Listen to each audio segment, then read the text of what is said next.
మరి ఈ రోజున ఏలూరు జిల్లా హెడ్ క్వార్టర్ ఒక శుభ కార్యక్రమానికి నాంది పలికింది. ఎందుకంటే సుదీర్ఘ కాలంగా డిగ్రీ కాలేజీ రాకుండా అనేక కార్పొరేట్ సంస్థలు అడ్డుకొని పేద బలహీన వర్గాలకి విద్యను దూరం చేసేటువంటి దిశగా ప్రయత్నాలు జరిగినటువంటి తరుణంలో 2008లో ప్రభుత్వ డిగ్రీ కాలేజీ శాంక్షన్ కావటం, అప్పటి నుంచి కూడా అనేకమైనటువంటి అడ్డంకాలని గవర్నమెంట్ డిగ్రీ కాలేజీకి ప్లేస్ని కేటాయించలేకపోవటం, ప్లేస్ని కేటాయించి దానికి సంబంధించినటువంటి ఇన్ఫ్రాస్ట్రక్చర్ డెవలప్మెంట్కి కానీ, ల్యాబ్స్ కానీ, మరి బిల్డింగ్ నిర్మాణాలకు కానీ ఫండ్స్ని కేటాయించకపోవటం ఎంత దుర్మార్గం అంటే 3 లక్షల కోట్ల బడ్జెట్ ఉన్నటువంటి ఆంధ్రప్రదేశ్లో 10-15 కోట్ల రూపాయలని విద్యార్థుల యొక్క జీవితాల కోసం, డిగ్రీ కాలేజీ నిర్మాణం కోసం కేటాయించకపోవటం అనేది చాలా దుర్మార్గమైనటువంటి పరిస్థితి.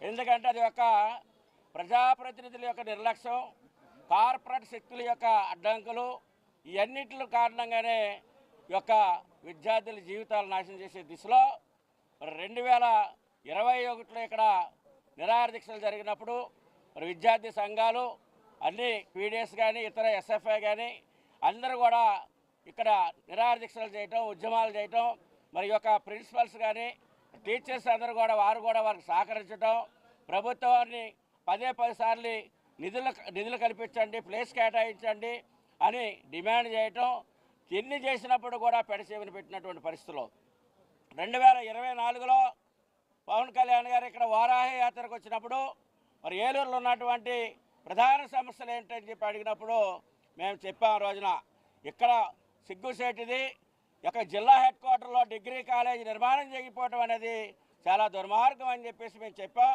పిల్లలందరూ కూడా విద్యార్థులు ఎక్కడెక్కడికో వెళ్ళవలసి వస్తూ ఉంది. అక్కడ జాయిన్ అయినటువంటి వాళ్ళందరూ కూడా పేద మధ్యతరగతి వర్గాలు మాత్రమే, వారందరూ కూడా చెట్ల కింద మరి చదువుకునేటువంటి పరిస్థితి ఉంది అని చెప్పాం. ఇంకొక విషయాన్ని మరి ఏలూరులో ఉన్నటువంటి ఉపాధి కోల్పోయినటువంటి జూట్ మిల్ విషయాలను తీసుకెళ్ళాం, అదేవిధంగా అండర్ గ్రౌండ్ డ్రైనేజీ విషయాలు తీసుకెళ్ళాం. ఇక్కడ ఏలూరులో ఏదైతే ప్రాబ్లమ్స్ ఉన్నాయో ఆ సమస్యలన్నీ కూడా వారి దృష్టికి చెప్పడం జరిగింది. వారు కూడా ప్రస్తావించారు వారాహి యాత్రలో, ఇది ప్రభుత్వాలు తలదించుకోవాల్సినటువంటి పని. ఇక్కడ డిగ్రీ కాలేజ్ ఒక హెడ్ క్వార్టర్లో degree college, government degree college నిర్మాణం చేయకపోవడం అనేది చాలా దుర్మార్గం అని చెప్పి ఆ రోజు ప్రశ్నించారు. ఆయన కూడా దాన్ని దృష్టిలో పెట్టుకుని తర్వాత జనవాణిలో కూడా విద్యార్థి సంఘాల నుంచి కానీ, మరి ప్రిన్సిపల్స్ కానీ వీరు కూడా అనేక సార్లు రిప్రజెంటేషన్స్ ఇవ్వడం, మొన్న ఈ మధ్యకాలంలో కూడా మరి ఇందాకే చెప్పారు, ఎందుకంటే దీన్ని ప్లేస్ మార్చాలి, ఇతర ఏరియాలు తరలించాలి అన్న సమయంలో మళ్ళీ ఇక్కడ జిల్లా ఇన్ఛార్జి మంత్రి గారు నాదెండ్ల మనోహర్ గారి దృష్టికి కూడా తీసుకొచ్చారు. అదేవిధంగా ఇక్కడ ఉన్నటువంటి స్థానిక శాసనసభ్యులు కూడా ఆ విషయాన్ని ప్రస్తావించారు. అందరి యొక్క కృషి ఈ రోజున పవన్ కళ్యాణ్ గారు చొరవ తీసుకొని ఏదైతే విద్య పట్ల ఉన్నటువంటి వారికి ఉన్నటువంటి మక్కువతో, ఏదైతే విద్యార్థుల పట్ల పేద బలహీన వర్గాల పట్ల ఉన్నటువంటి యొక్క ఆశయంతో మరి ఈ రోజున 12,60,00,000 రూపాయలు మరి వారు శాంక్షన్ చేయించడం, మరి వారికి ఏలూరు నియోజకవర్గ ప్రజలందరి తరఫున, జిల్లా హెడ్ క్వార్టర్ తరఫున మరి వారికి ధన్యవాదాలు తెలియజేస్తా ఉన్నాం. ఇది ప్రతి ఒక్క ప్రజాప్రతినిధి కూడా గుర్తుపెట్టుకోవాల్సినటువంటిది. ఎందుకంటే లక్షలాది కోట్ల రూపాయలు ఈ రోజున బడ్జెట్లు ఉన్నప్పుడు కూడా విద్యారంగానికి డబ్బులు ఇచ్చించడంలో నిర్లక్ష్యం వహించడం అనేది దుర్మార్గం. మరి అదే రకంగా విద్యాశాఖ మంత్రి నారా లోకేష్ గారికి కూడా పవన్ కళ్యాణ్ గారి యొక్క చెప్పిన ఎమ్మటే వారు స్పందించి శాంక్షన్ చేయడం కూడా, దాని ఏపీఐడిసి ద్వారా నిర్మాణం చేయాలని చెప్పేసి ఒక ఆదేశాలు ఇవ్వడం కూడా ఈ రోజున ఒక మంచి శుభపరిణామంగా మేమందరం కూడా పరిగణలు తీసుకొని మరి ఈ సందర్భంగా రాష్ట్ర ఉప ముఖ్యమంత్రి డిప్యూటీ సీఎం అయినటువంటి పవన్ కళ్యాణ్ గారికి ఏలూరు ప్రజలందరి తరఫున, విద్యార్థుల తరఫున, విద్యార్థిని తరఫున, ఉపాధ్యాయుల తరఫున అభినందనలు తెలియజేస్తా ఉన్నాం. పవన్ కళ్యాణ్ గారు 2023 జనవరి కార్యక్రమం నిర్వహించడం జరిగింది ఏలూరులో.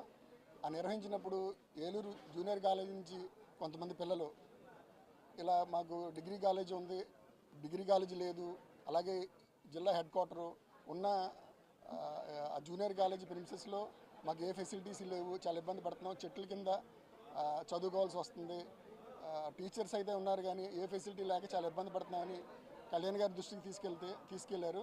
దాన్ని కళ్యాణ్ గారు అంటే అది సోషల్ మీడియాలో అన్నింటిలోనూ ప్రస్తావన జరిగింది.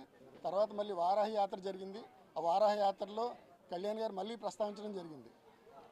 ఆ తర్వాత కూటమి ప్రభుత్వం ఏర్పడిన తర్వాత ఇక్కడ ప్రిన్సిపల్ గారు, ఆ మాస్టరు, మన అప్పలనాయుడు గారు, మేము అందరం కలిసి ఎమ్మెల్యే గారిని, అలాగే నాదెండ్ల మనోహర్ గారిని, వీళ్ళందరికీ ఈ కాలేజీ తరఫున వినతి పత్రం ఇవ్వడం జరిగింది.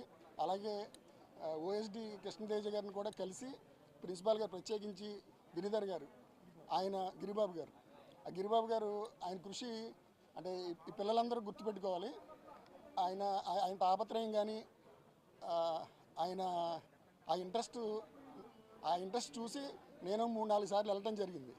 అలాగే ఓఎస్టీ గారు ఇలాగే కళ్యాణ్ గారు ఇలా ప్రస్తావించారు, ఇది మనం చేస్తే బాగుంటుందని అంటే కళ్యాణ్ గారి దృష్టికి తీసుకెళ్తానన్నారు.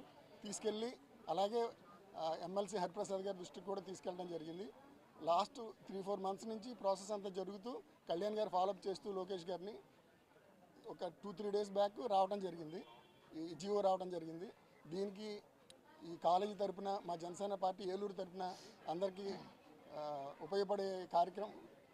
ఉపయోగపడే నిధులు కాబట్టి పవన్ కళ్యాణ్ గారికి మన డిప్యూటీ సీఎం పవన్ కళ్యాణ్ గారికి మీ అందరి సమక్షంలో, మీడియా సమక్షంలో థ్యాంక్ యూ చెప్తున్నా. అలాగే ఇది చెప్పొచ్చో చెప్పకూడదో తెలియదు కానీ ఈ కాలేజీకి 12,60,00,000 శాంక్షన్ చేయటం, అలాగే పంచాయతీరాజ్ శాఖ నుంచి ఏలూరు అంటే క్యాన్సర్ హాస్పిటల్ రోడ్డు, అలాగే బీడీ కాలనీ రోడ్డు 2,30,00,000 రూపాయలు పవన్ కళ్యాణ్ గారు శాంక్షన్ చేశారు. అంటే ఆ పంచాయతీరాజ్ శాఖ నుంచి మన ఎమ్మెల్యే గారు రిక్వెస్ట్ చేస్తే 2,30,00,000 సుమారు కళ్యాణ్ గారు అంటే ఆయన ఆధ్వర్యంలో సుమారు ఏలూరుకి 15 కోట్ల రూపాయలు వర్క్లు ఈ 2 ఏళ్లలో చేయడం జరిగింది. ఈ కళ్యాణ్ గారికి మరొకసారి, అలాగే సహకరించిన డిప్యూటీ సీఎం పవన్ కళ్యాణ్ గారికి, అలాగే నారా లోకేష్ గారికి ఈ సభాముఖంగా థ్యాంక్ యూ చెప్తున్నాను.